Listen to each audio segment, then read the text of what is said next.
Broadcasting live from somewhere underneath the ground. Archaeology News. The news you can trust. So for today's archaeology news, we're going to look at two stories from a place that's not normally thought of as top of the list for archaeology and archaeology news. And that would be the United States. Now, this is the eastern part of the United States. Of course, the West, the desert Southwest especially, is known for some amazing archaeological sites and finds. But we don't normally associate that with kind of the East Coast area. And that's actually because when we think of archaeology, usually the first places that come to mind are the usual suspects like Greece and Italy and Egypt, because when we think of archaeology, we tend to think of stone, big stone buildings. And yeah, I guess I'm a little bit guilty of that. Anyway, as you know from watching the show, there are so many different kinds of archaeology that you wouldn't normally think of right away. Modern archaeology, urban archaeology, conflict archaeology, you name it, we've got it. And one of the new trends in archaeology that's really exciting to come out of the eastern part of the U.S. is the archaeology of enslavement. And it's so uplifting because it aims to restore the voice and the stories to these people who history has neglected and erased. And that's a really hopeful thing. So both of the stories today kind of touch upon that, but one day I'll probably have to do a whole dedicated edition just to that issue. First, we're going just south of Washington, D.C. to Mount Vernon, which happens to have been the home of the first president of the United States and Revolutionary War hero, George Washington. Now, a very commonly known story about George Washington, which isn't at all true, it was probably concocted from an early biographer of his, was that as a young boy, he chopped down one of his father's cherry trees, and out of guilt, not wanting anyone else to be punished, which probably would have been an enslaved person, he admitted to his father that he did it, and he took the blame. That's Washington's cherry tree story. Now, there's no evidence that that actually happened, but the point was to demonstrate the man's integrity. But of course, we have to take a more nuanced view of that, because of course, Washington owned hundreds of enslaved people who would have been the ones that actually harvested the stuff from his plantations. However, in the context of the times, things become a little bit cloudier. You see, George Washington didn't actually own most of his enslaved people, so he couldn't free them. They were inherited by Martha Washington through her first marriage, and therefore when he married Martha Washington, and wasn't she quite the looker, he sort of got the ability to sort of hold her enslaved people in trust so that her next male descendants could inherit them. Now, unfortunately, George and Martha Washington never had children. Martha Washington had two children, at least who survived through adulthood, but they both passed away tragically well before George and Martha died. So, by the time these two, George and Martha, retired, Mount Vernon at that point was not really a profitable plantation, and it looks like a lot of the enslaved people there were basically elderly and children. So they were sort of staying with George Washington, and I suppose they were working, but George Washington actually worried very much about what might happen to them if they were freed or after his death. So in his will, he did free them, but that was upon Martha's death, not his own. And by the end of his life, Washington actually became opposed to the system of slavery, and he did eventually free those enslaved people after Martha's death. So it's a little bit of a complicated picture in the context of the times, although, of course, slavery was a great evil. Now, this archaeology story we're going to talk about basically touches upon these two other stories, the very fake story about the cherry tree and the very real story of the enslavement and suffering on the Mount Vernon plantation. Well, recently, archaeologists were working to help restore Mount Vernon because, believe it or not, it's not actually in great shape. Apparently, one of the problems is it's beginning to sort of come off of its foundation. Now, as part of this project, they were digging around in the basement underneath a brick floor, and some bottles emerged. Now, that's already quite rare because, of course, most bottles that are found in ancient contexts are broken up, but these were whole. And then they realized there was actually liquid in the bottles. And pretty soon they began to smell that liquid, and it smelled like cherries. And these archaeologists realized that they had hit the jackpot.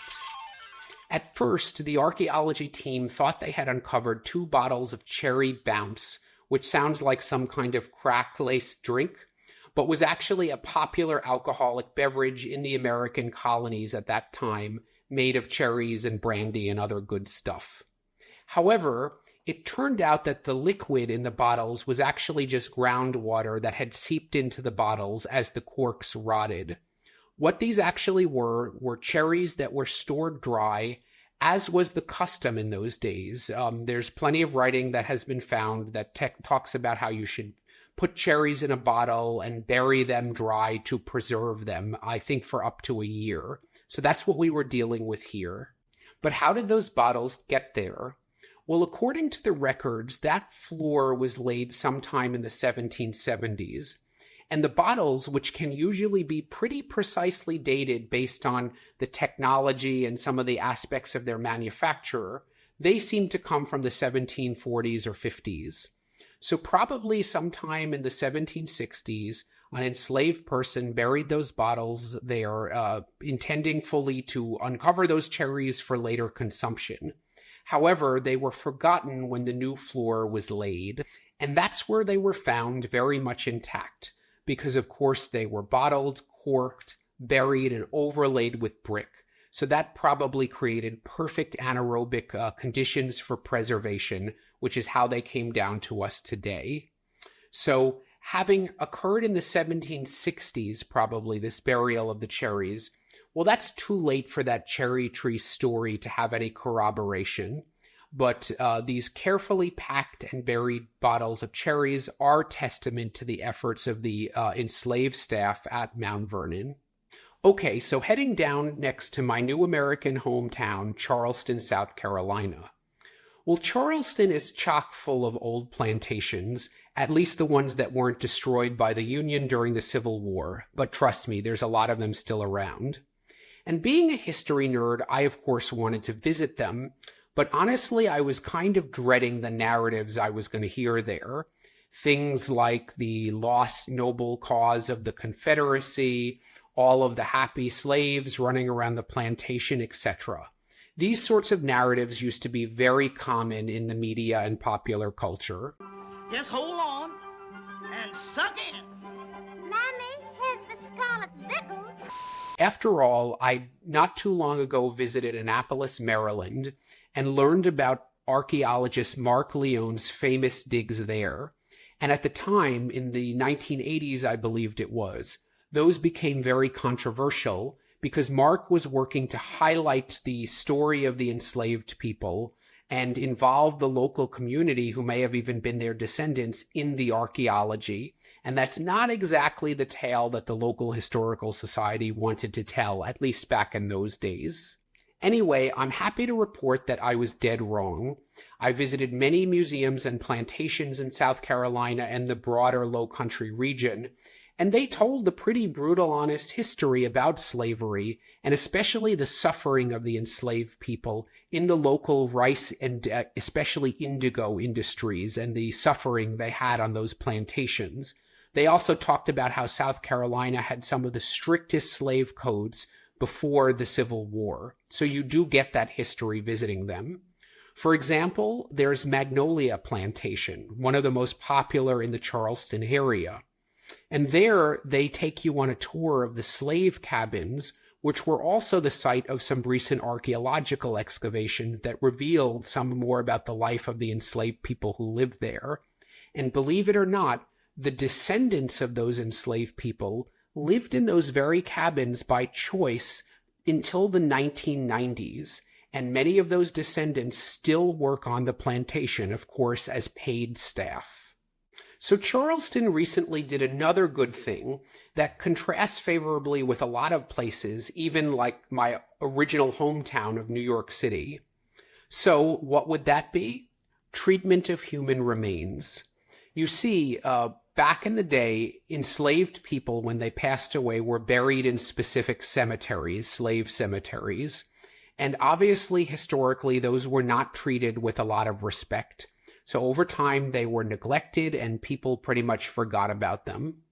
So in 2013, when a local theater was being built downtown, workers began to uncover bodies of enslaved people, and it was soon determined that this was the oldest slave cemetery found in the Charleston area. All in all, they uncovered 36 bodies, and thoughtfully, the researchers involved from the University of Pennsylvania and Charleston College subjected those human remains to genetic testing to get a sense of who those people were. And they must have also done isotopic testing, because they determined that some of them were locally born in Charleston, whereas some of them also came from Africa originally. The bodies were respectfully reinterred, but what happened next was pretty amazing. As this all went down on Anson Street, that's where the burial ground was found, a project called the Anson Street African Burial Ground was founded, I assume helped along by the local College of Charleston, who was participating in the project. And what they did was they voluntarily took swabs of members of the local African American community to see if they could find any living descendants of those enslaved people whose remains they found and genomes they tested. And the hope was that there'd be some living descendants who they could then tie to those enslaved people to bring about some kind of human connection, to humanize those former slaves, and also to give living people some sense of where they came from. It turns out that Anson Street was actually a pretty fitting place for all this to go down, as it is home to St. Stephen's Church, which was founded way back in 1822, which was, of course, well before the Civil War and the end of slavery. But it was founded as a racially integrated congregation with lots of different kinds of people there. And it actually maintains that diversity even until today, so more than 200 years later. Anyway, the genetic tests were offered free of charge, and the participants got to choose if they wanted them just for their own personal edification or if they wanted to share those results with the researchers. And clearly, the whole project had learned a lot from a debacle that had taken place earlier in New York City when an African American burial ground was found there. This story brings us to Lower Manhattan, near City Hall, when in 1991, there was a site being developed, I think, for a federal government office building. And the developers then came upon an African burial ground that would have probably involved mostly enslaved people or perhaps some freedmen.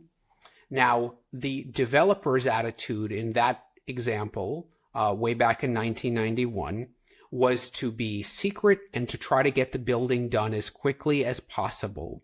So they didn't involve the local community, and it became a big mess with protests and a lot of anger in the local community. And this involved many more than those 36 bodies in Charleston, because in Lower Manhattan, we were dealing with over 400. So again, as the developers tried to sort of emphasize secrecy, naturally people got very upset, and the protests at least were successful. So there was a happy ending. There is a national monument there, but it was not without strife. Clearly, there were a lot of lessons learned, and this sort of thing is treated more respectfully generally nowadays, which is why we see this great project in Charleston. Now, how about the genetic results? Unfortunately, there were no living descendants found for the people buried in that African burial ground in downtown Charleston. However, there were, as always with these things, a lot of surprises on the parts of the participants who found all kinds of secret things in their history, and they were very grateful for that. Hopefully, this will serve as a model for community engagement in future projects of this kind, or even just better treatment of these sorts of burial grounds, because a lot of them are in need of tending.